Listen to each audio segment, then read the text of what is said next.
This is my brand new 15 milliampere battery. This works on my 20 volt Dewalt tools like this blower here, but also it works on the larger stuff like the mowers and the chainsaws and the weed eaters and big saws, that sort of thing. Some highlights here. It does have that 25, 50, 7500 battery light there. It does charge on your normal Dewalt charger. This is a off-brand. I have the True brand. I have the True brand charger. I also have an off-brand charger. This works on all of them and it's quite a bit more affordable.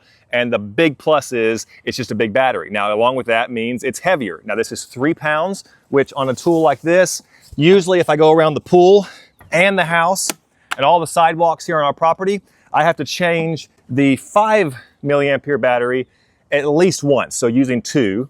This 4, I usually do 2 or even 3. So this guy will do the whole job with battery left over. So this is really the convenience of a battery like this. Now also, it is worth saying that there's a ton of like protections built into this. I think there's 9 of them, like to make sure that you don't overcharge it or you know, the circuitry gets fried or something like that. There's lots of different protections.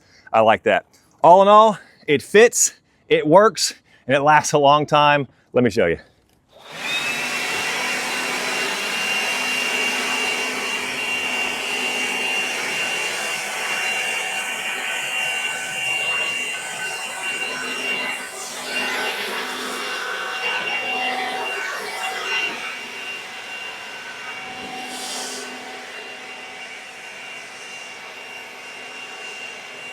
All in all, I'm very impressed. This is super convenient not to have to switch out batteries so much. It's doing the job and it's quite a bit more affordable. This, by the way, is the DCB615. The brand sent it to me for a review. I'm more than pleased with this thing. Hope this helps you. Let's get back to work.